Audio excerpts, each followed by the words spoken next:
하나님을 따르는 데 있어서 두 부류로 갈라진다라고 하는 사실을 아브라함과 롯을 통해서 우리에게 알려주시고 계세요.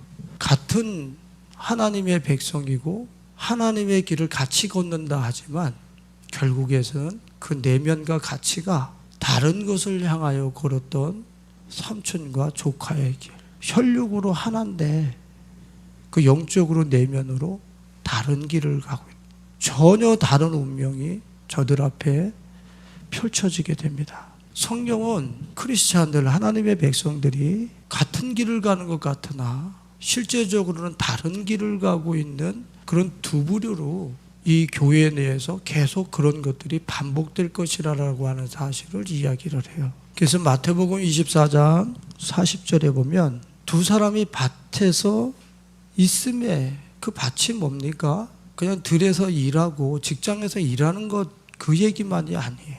자신들의 그 생명의 밭, 자기의 육신의 밭, 생활 모든 영역의 밭에서 일을 하던, 또 하나님이 내게 주어진 그 소명의 영역에서 사명을 감당하던 그런 사람들 중에서 삶의 현장에서 성실하게 살았던, 소명의 현장에서 성실하게 살았던 두 사람 중에 한 사람은 들림을 받고 데려가고 한 사람은 버려둠을 당한다. 나뉘어진다는 것을 분명히 얘기를 하고 있는 거예요. 같은 밭에 있고 같은 소명지에 있지만 분명히 나눠진다는 거예요. 24장 41절에 보면 두 여자가 맷돌질을 하고 있음에 한 사람은 데려가고 한 사람은 버려둠을 당할 것이니라. 지금 아브라함과 롯의 여정이 교회 내에서도 여전할 거라고 하는 사실을 성경은 계속 얘기를 하고 있는 거예요. 맷돌질, 식량을 준비를 하든 교회 내에서 봉사하고 헌신을 하든 봉사자와 헌신자들 사이에서도 갈등과 나눔이 있을 거라고 하는 사실을 이야기하면서 42절에 뭐라고 이야기합니까? 그러므로 깨어있으라. 어느 날에 너희 주가 임할는지 너희가 알지 못함이니라. 내가 어느 길에 놓여 있지, 어느 쪽에 있지라고 하는 사실을 항상 깨어서 자기를 진단하고 있으라는 얘기예요. 아이고, 주님이 앞으로 언제 오실지, 앞으로 10년 뒤에 오실지, 50년 뒤에 오실지, 그거 어떻게 알아? 2000년 전서부터 그랬던 건데, 근데 여러분들이 오늘 주님을 배울지 어떻게 알아요? 우리가 언제 주님을 배울지 몰라. 그게 항상 깨어있으라는 게, 내가 지금 아브라함의 반열에 있느냐, 롯의 반열에 있느냐. 같이 시작했지만, 같은 공간에 있지만 내가 아브라함의 반열에 아브라함의 길을 걷고 있느냐, 조카 롯의 길을 걷고 있느냐, 진지하게 주님은 물으시는 거예요.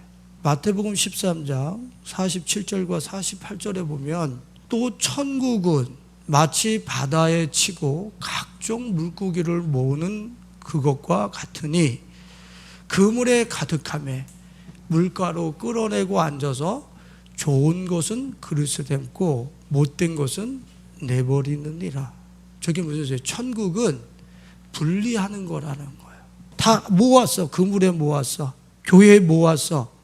그리고 알곡과 가라지를 좋은 것과 못된 것을 나누느니라. 우리는 교회 생활을 너무 쉽게 해요. 그래서 내가 교회에 몸담고 있으면 예수라고 하는 분을 믿는다고 하면 그냥 어느 날 내가 천국 가겠지라고 하는 이런 막연한, 전혀 성경에서 얘기하지 아니한 가짜 티켓을 발부받아서 그것을 손에 거머쥐고 막연한 기대감 속에 두려워하면서 종교 생활을 일삼는 그런 사람들이, 롯의 길을 선택한 사람들이 교회 안에 엄청나게 많을 것이다 라고 주님께서는 말씀하세요. 제가 주중에 설교를 듣는데 내가 박보영 목사님이라고 하는 설교를 들었어요. 그분의 설교를. 그분에게 하나님께서 주신 사명은 뭐냐면, 그리스도를 믿으면서 지옥을 향해 가고 있는 내 백성이 너무 많다. 너는 그들을 구원하라. 나를 믿으면서 지옥 가는 사람들이 너무 많다. 너는 그들을 구원하는 종이 될 것이다. 그리고 그분에게 환상이 열렸어요. 거대한 검은 물의 흐름, 또 하나의 흐름은 회색의 큰 물줄기가 흐르는 거예요. 그래서 저게 무슨 물인가 하고 가봤더니 검은 물에 그 강같이 흐르는 그 물의 흐름은 검은 옷을 입은 사람들의 흐름. 근데 그 검은 옷을 입은 사람들의 흐름을 보는 순간에 당신 마음속에 저 사람들은 예수 안 믿는 사람들이었구나 라고 하는 게 저절로 오더라는 거예요. 근데 그 옆쪽으로 또 회색 옷을 입은 그 강같이 흐르는 물결들이 또 있는데 이제는 돌이킬 수 있는 기회가 없어서 모든 시간을 다 낭비했으니까 체념한 듯이 지옥으로 끌려가고 있는 회색 옷을 입은 사람들의 큰 물결, 그들을 딱 보는 순간에 이들은 예수를 믿는다 했지만 예수를 따르는 사람들이 아니라 세상의 향락과 욕망을 그대로 따라간 사람들. 예배도 드렸고 말씀도 받았고 예물도 드렸고 봉사도 했고 다 했는데 예수로 갈아타 본 적은 없어. 세상과 예수를 짝해서 그냥 이렇게 흘러가며 회색 분자처럼 흘러가도 천국 갈 수 있는 거야 라고 한 사람들이 거대한 물줄기로 흘러가더라. 성경에 하나님의 백성들이 아브라함의 길을 선택하는 사람들이 있을 것이고 조카 롯의 길을 선택하여 걷는 사람들이 있을 거라는 거예요. 그 부류에서의 틀림없는 나눔이 교회 안에서 분명히 있을 것이라고 하는 사실을 주님은 우리에게 말씀을 하시는 거예요. 창세기 12장 4절과 5절. 이에 아브라함이 여호와의 말씀을 따라갔고 롯도 아브라함이 하란을 떠날 때에 75세였더라. 아브라함이 그의 아내 사라와 조카 롯과 하란에서 모든 소유와 얻은 사람들을 이끌고 가나안 땅으로 가려고 떠나서 마침내 가나안 땅에 들어갔더라. 지금 롯은 말씀을 따라간 누구와 함께하고 있었습니까? 아브라함과 함께하고 있었어요. 갈대아 우르에서 이 우상 숭배하다가는 망하겠구나. 삼촌 따라가야 되겠다. 가나안 땅까지 따라왔어요. 함께했단 말이에요. 하나님의 부르심을 옆에서 같이 목도를 했다. 13장 1절로 5절에 보면 아브라함이 애굽에서 그와 그의 아내와 모든 소유와 누구와 함께? 롯과 함께. 저거는 어떤 말씀이냐면 아브라함이 애굽에 내려가서 자기 아내를 모른다 해가지고 수치를 당하고 하나님이 원하시지 않는 자리에 갔다가 창피를 당하는 그 결과를 누가 본 거예요? 거기 가서 롯이 본 거예요. 그리고 롯하고 어떻게 했어요? 우리 삼촌이 가서 저렇게 수치를 당하는구나 라고 다 옆에서 목도를 하고 같이 올라왔어요. 근데 어디다가 장막을 쳤다고 그럽니까? 3절에 그가 처음으로 제단을 쌓은 곳이라. 그런데 그가 처음으로 제단을 쌓은 곳이 어디였어요? 3절 베델과 아이 사이 고천에 장막 쳤던 곳에 이르렀더니 전에 아브라함과 함께 하나님을 경외했던 그 자리로 다시 돌아온 거예요. 삼촌과 함께 있었던 그 자리로 다시 돌아왔어요. 근데 그 사이가 어떤 사이였었냐면 베델과 아이 사이였었던 거예요.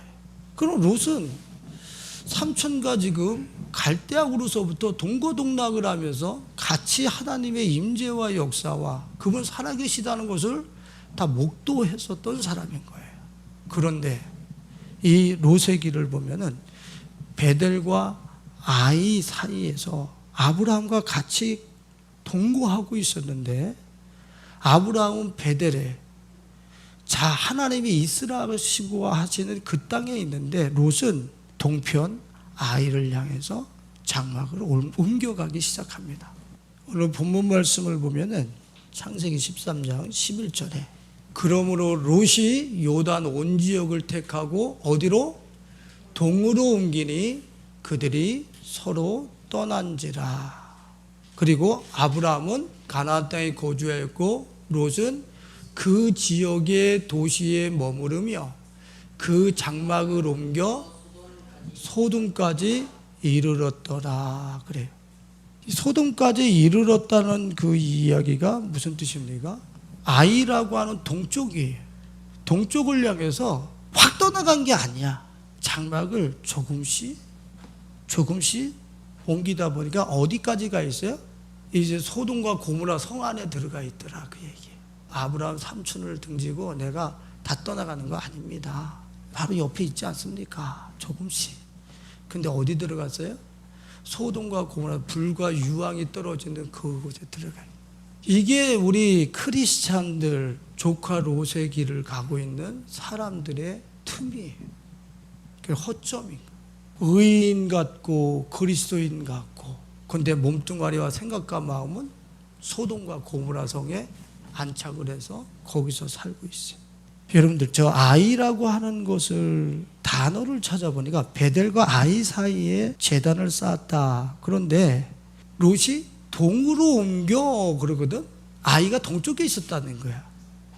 근데 성경에서 동으로 옮겼다라고 하는 동쪽의 표현을 어떤 식으로 해석을 하고 있냐면, 하나님과 반대 방향, 맞선 곳에다가 동쪽을 이야기를 하고 있어요. 그래서 가인이 에덴 동편에 거주하였더라. 그 얘기는 에덴 동산 맞은편에다가 자기 세계를 짓고, 창조주야 너 없어도 나 이쪽에서 잘 살 수 있어 라고 가인이 에덴 동편 맞은편에다가 성을 쌓았다는 거예요. 동편에다. 그러면 지금 롯이 동으로 옮겼다는 얘기는 어느 편으로 옮겼다는 거예요. 점점점 하나님이 있으라 하신 그 자리가 아니라 가인이 있었던 그 방향으로 점점 자신들의 삶의 터전을 동쪽으로 옮겨가기 시작했다는 거예요. 동쪽으로 옮겨가다가 어디까지 들어갔어요? 소돔과 고모라 성까지 들어가 버렸어요. 그들과 하나가 되어버렸어요. 전혀 그들과 나와 생활하면서 삶의 환경에서 질적으로 다르지 않아. 하나님은 갈대아우르로부터 애굽으로부터 우리를 분리해 내시기를 원하시는데, 이제는 롯이 옮겨가다 보니까 그들의 삶과 별로 이제 질적으로 차이가 나지를 않아. 하나님의 백성이라고 하는 삶의 퀄리티, 재질이 전혀 롯에게 찾아볼 수가 없어요. 물론 베드로후서에 보면은 의인 롯이 그 소돔과 고모라에서 그들의 음란함과 그들의 방탕함을 보고 괴로워했다라고 그래요. 괴로워하는 그 10년까지는 있었나 봐요. 근데 거기서 나올 생각은 못해요. 여러분들은 괴로워는 하고 있습니까? 롯처럼 내가 세상 사람들과 하나가 되어져서 형질이, 재질이, 삶의 재질이 하나가 되어서 살면서 괴로워할 때 주님이 어떻게 하셔요? 롯을 손을 끌어다가 야, 네 살 길 여기야 라고 데려다 놓는 거야. 근데 우리 정말 세상의 애굽의 그 소돔과 고모라 성의 삶의 그 성에 들어가 있으면서 내가 그걸 괴로워합니까? 그 희망이 있어, 희망이. 근데 롯이 그 소돔과 고모라 성에 들어가서 산 그 결과는 자신들의 딸내미들과 모압과 암몬을 생산해내는 그들의 문화 속에 잠식돼 버렸어요. 뭐가 좋은 건지 뭐가 나쁜 건지 이제는 근심하던 그것마저도 점점 퇴색되어져 가면서 소돔과 고모라인들처럼 바뀌어버린 거죠.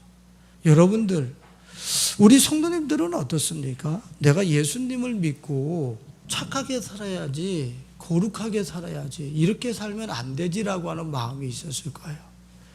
근데 잘 안 되거든. 그러니까 좀 편안하게 살자라고, 예수님을 믿으니까 좀 편안하게 살자라고 하고 믿으니까 동편으로 조금씩 간 거예요. 근데 나중에는 어떻게 됐냐면 모양은 그리스도인인데 내면은 전부 다 세속화되어져요. 한 개도 세상 사람들과 다르지 않은 그런 삶으로 싹 그 속에 변질되죠. 롯의 길을 가는 사람들은 결코 한 방에 가는 게 아니에요. 아브라함과 함께 있다가 조금씩 어떤 이유 때문에, 합리적인 상황 때문에 조금씩 가다 보니까 어느덧 소돔과 고모라 성에 들어가 있는 거예요. 그 아이 성에서 어떤 일이 있었는지 여러분들에게 좀 소개시켜 드리고 싶어요. 베델과 아이 사이에 진쳤는데 롯이 점점 아이 쪽으로 가고 있어요. 근데 그 아이라고 하는 그 단어를 보면은 먼저 폐허 무더기라고 하는 뜻이에요. 이게 무슨 뜻이에요? 아이로 가면은 거긴 폐허야, 폐허. 거기서 아무것도 건져낼 거 없어 라고 하는 이런 명칭이 아이라고. 근데 그 폐허 너머에 뭐가 보이냐면 눈에 네온사인들과 그 현란한 유혹들과 미혹들과 경제적인 이익과 유익이 펼쳐질 것 같은 환상이 그 뒤에 펼쳐져 있는 거예요. 폐허 뒤에 그런 환상이 펼쳐지고 있는 거예요. 삼촌이 선택한 것보다 그리로 가면 더 잘 벌 수 있을 것 같고, 그리로 가면 자기 경제적인 이익이 남을 것 같아. 그래서 그 요단들 동쪽으로, 아이 쪽으로 자신들의 장막을 롯이 점점 옮겨간. 근데 하나님이 보셨을 때는 너희들 환상으로 보고 있는 그것이 폐허라라고 이야기를 하고 있는 거야. 그 길로 계속 가서 기업을 얻을 자가 한 사람도 없더라는. 또 이 아이에서 일어나고 있었던 어마어마한 일이 있죠. 여호수아 7장에서 이스라엘 백성들이 여리고성에서 대승리를 거둬요. 그리고 어디 가서 대패해요? 어떤 성에서? 아이성에서 대패를 해요. 아이성에서 대패한 이유가 뭐예요? 누구의 범죄 때문에? 아간이라고 하는 사람이. 아간 한 사람이 범죄했는데 다 누가 그렇게 된 거야? 공동체가 그렇게 한 거야. 하나님은 그렇게 보시는 게. 아간 한 사람이 은덩이, 금덩이, 두덩이 하고 시날산 외투를 쫓아 살았는데 그걸 숨겼는데 아이성에서 대패해버려. 좀 롯이 쫓아갔던 경제적인 이익과 유익의 삶을 지금 이스라엘이 쫓아갔을 때, 아간이라고 하는 한 사람이 쫓아갔을 때 어떻게 했다는 거야? 대패해버렸다. 무엇을 상징하고 있습니까? 마태복음 5장 13절에 보면 어떤 말씀이 있어요? 같이 읽어봐요. 너희는 세상의 소금이니 소금이 만일 그 맛을 잃으면 무엇으로 짜게 하리요? 후에는 아무 쓸데없어 다만 밖에 버려져 사람에게 밟힐 뿐이니라. 아간과 함께한 그 공동체가 경제적인 유익과 이익을 따라갔을 때에 아이성 앞에서 대패했어요. 여리고성에 그 성벽이 얼마나 두꺼운지 마차 2개가 교차할 수 있는 외벽과 내벽이 있는 이중 성벽이었어. 그런 여리고성을 주님의 말씀을 따라가면서 국지적으로 일어난 그 지진을 통해서 싹 무너뜨리고 그걸 점령했어요. 이제 아이는 그것보다도 더 작은 성이야. 그래서 올라갔는데 그 앞에 가서 마음이 천물처럼 녹으면서 대패를 하고 말았어요. 그 이유가 뭐예요? 너희들이 소금의 맛을 잃어버리면, 너희들이 믿음의 사람, 그리스도의 사람으로서의 그 맛을 잃어버리면 너희는 세상과 겨루어서 어떻게 된다는 얘기예요? 절대 이길 수 없다. 너희는 세상에 밟힌다는 거예요. 세상 사람들은 자기의 기업이 유익과 이익과 지옥이 가는 한에 있더라도 탄탄하게 자기들이 기업으로 삼는 것이 있어요. 근데 여러분들은 선택을 했어요. 누굴 선택을 했어요? 예수가 나의 기업이라고, 하나님이 나의 기업이라고 선택한 사람들이라고. 그렇게 해놓고 실제적으로 그들이 아간이 갔던 그 길과 롯이 갔던 그 길을 선택하는 거예요. 우리들의 기업과 힘은 하나님이라고. 그분이 내 안에 짱짱할 때에 세상을 향해서 자신 있는 건데, 내 안에 하나님은 찾아보기가 참 힘들고, 여호와의 임재 그분을 내 안에서 찾으려면 돋보기를 가지고 그렇게 살펴야 내 안에 하나님의 임재가 하나가 이렇게 흔적이 있을까 말까 막 이래. 이 얘기는 무슨 소리야? 내 안에 롯과 아간의 성향이 시온의 대로처럼 쫙 깔려 있더라. 아브라함이 있었던 그 자리에 하나님의 임재 아래에 있었던 그 아브라함의 흔적을 내 안에서 제단 쌓은 거를 찾아보려니까 찾아볼 수가 없어. 이미 불이 식어가지고 싸늘한 재만 남았어.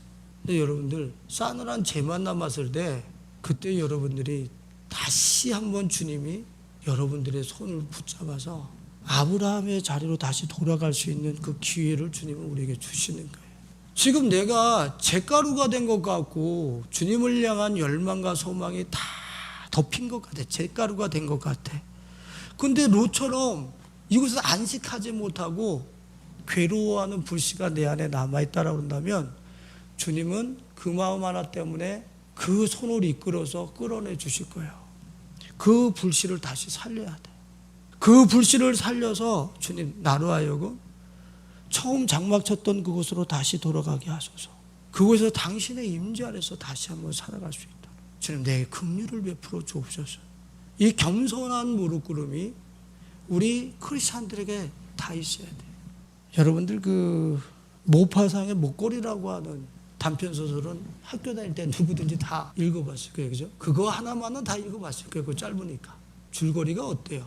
한 여인이 파티장을 가야 되겠는데 째를 내고 싶어가지고 친구 집에 가가지고 목걸이를 빌려서 목걸이를 하고 파티장에 갔어. 보석으로 주렁주렁한. 근데 잃어버린 거예요. 그러니까 이 여인이 어떤 선택을 합니까? 빚을 내서 그거가 똑같은 보석 목걸이를 주인에게 돌려주고 그 빚을 갚아나가는 데다가 자기 인생을 다 써버려. 자기 인생을 그 보석 목걸이 하나 갚아주는 걸로 다 써버리고 그 나중에 가서 그 집에 가서 내가 잃어버려서 목걸이를 내가 이렇게 갖다 드리고 지금까지 살았습니다. 그래서 그때 빌려준 여인이 뭐라지? 그거 가짜였어요. 그래. 지금 보석 목걸이를 빌렸던 그 여인은 가짜 목걸이를 진품인 줄 알고 거기다 자기 인생을 다 쏟아부었어. 이제 그 쏟아부은 그 시간은 다시는 되돌아오지 않아. 가짜가 진품인 줄 알고 자기 인생을 다 쏟아부은 그 시간과 에너지와 그 열정과 그 모든 희생은 다시는 안 돌아와. 가짜 때문에 자기 인생 다 팔아버린 거야. 뭘 얘기를 하는 거냐면 우리는 내가 찾아야 할 진품이 아니라 가짜 이미테이션, 전혀 생명이 아닌 것과 축복이 아닌 목걸이를 위해서 천하보다 귀한 내 생명을 그곳에다 20년, 30년, 40년 쓸어붓고 있다는 거야. 마지막에 가서 그 목걸이가 내가 찾던 진품이 아니라고 그런다면 모파상의 그 여인의 인생과 우리는 다를 바가 없는 거예요. 주님이 뭐라고 그랬냐면 내 목숨이 천하보다 귀하다. 내 목숨이 천하보다 귀하다는 거야. 그런데 이 천하보다 귀한 걸 가지고 다이아몬드와 바꿔도 안 돼. 천하보다 귀한 거가 어떻게 다이아몬드하고 바꿀 거야. 그런데 다이아몬드가 아니라 가짜들하고 바꾼다니까? 그리고 20년 30년을 쓰고 이거 어디서 되돌려봤지? 이 인생을? 회색분자. 다시는 돌이킬 수 없는, 이미 인생을 다 써버렸어. 진정한 진주가 되시는 예수 그리스도를 향해서 내 마음을 돌이킬 수 있는 내 시간과 에너지는 다 써버렸어. 이제 돌이킬 수 있는 시간이 없어. 내 속에 잿더미 밑에서 불씨가 남아서 예배를 드리고 고파하고 그분을 찾고자 하는 열망이 내 밑에 깔려 있었는데 이것마저도 덮어버렸어. 절망인 거야. 내가 이 마지막 인생을 떠날 때에 보석 목걸이가 내 옆에서 내가 너의 손 붙잡아 줄게. 걱정하지 마. 그 보면서 죽으면서 보석 목걸이를 보면서 나 행복하게 잘 살았다. 보석 목걸이를 보면서 천하보다 귀한 내 인생을 돌을 얻기 위해서 다 써버렸네. 예수님이 천하보다 더 귀하다고 그랬는데 이거를 저 돌멩이 저 번쩍번쩍하는 거 저거 하나 얻기 위해서 그것도 이미테이션. 내 영원한 진주가 되는 그분이 아닌 이미테이션 얻기 위해서 이 천하보다 귀한 내 생명을 다 써버렸네. 만일에 이런다고 그런다면 그 시간에 돌이킬 여유가 어딨어. 이제 끝났는데 이제 이 시간이 에너지 다 써버렸는데 가짜 목걸이 주워 목에다 걷냐고. 그때 가서 목사님 돌이키면 되지요. 뭐 다 가는 겁니다. 예수님 바로 옆에서 십자가에서 바로 그거 보면서 주여 당신의 나라에 나를 기억하소서. 그렇게 하면 가는 거 아니에요? 그때라도? 지금 그 십자가 옆에서 회개하는 그 죄인을 지금 주님이 너희 죽기 전에 그렇게 회개하면 가. 이것 때문에 그거 세워놓은 거예요? 예수의 십자가를 보면서 회개의 삶을 살 사람들이 있을 것이고 예수의 십자가를 보면서 여전히 롯의 길과 아간의 길을 갈 사람들이 있을 것이고 두 죄인이 이 땅에 존재한다는 거예요. 두 죄인, 똑같은 죄인이요. 그런데 예수의 십자가를 보면서 계속 인생을 회개하면서 가는 죄인이 있을 것이고 아간과 같이 롯과 같이 경제적 유익과 이익을 따라서 그냥 걸어가는 그런 사람들이 있을 거라는 거예요. 그 상징인 거예요. 그건 죽을 때 가는 게 아니야. 지금 우리한테 도전하시는 거예요, 주님이.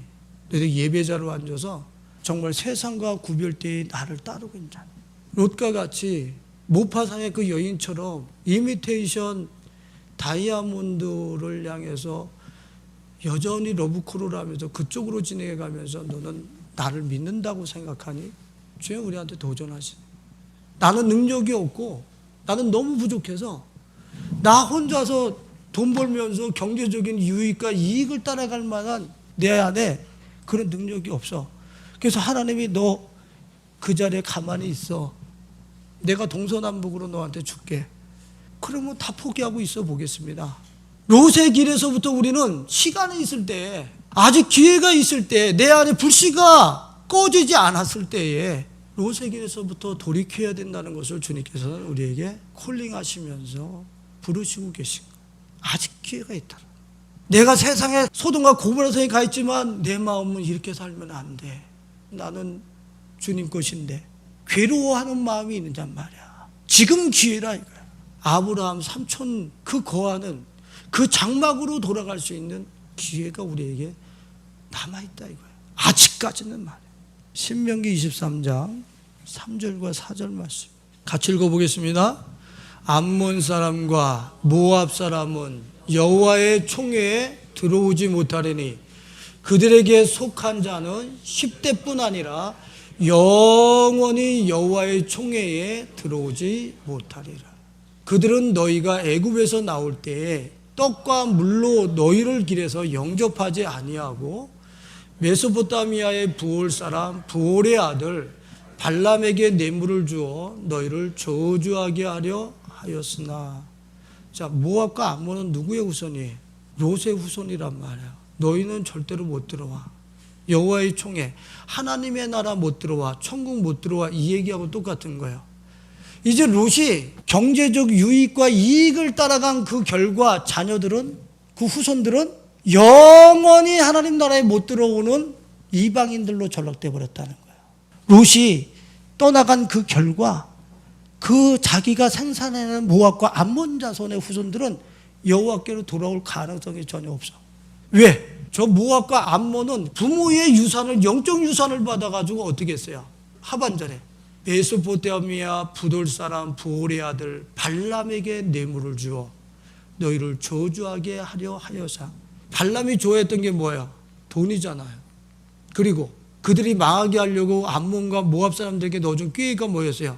너희들의 음란한 그 행위를 이스라엘 백성들에게 가서 물들여. 그러면 쟤네들 여호와 하나님의 대본에 쳐버린다.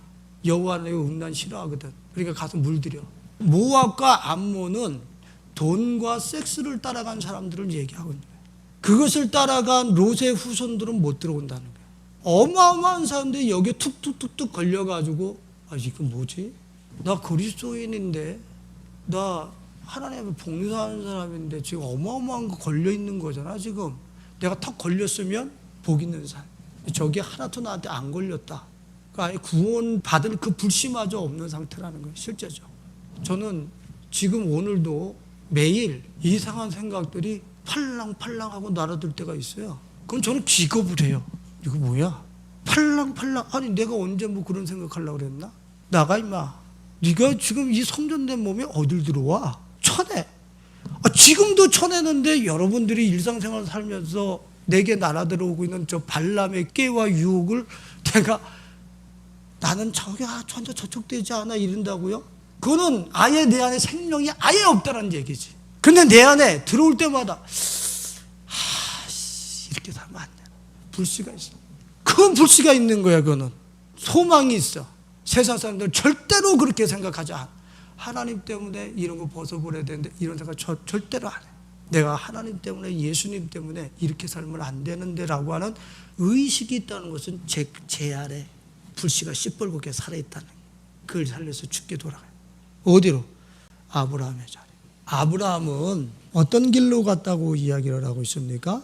18절에 뭐라고 얘기하고 있어요? 본문 18절에 같이 한번 읽어봐요.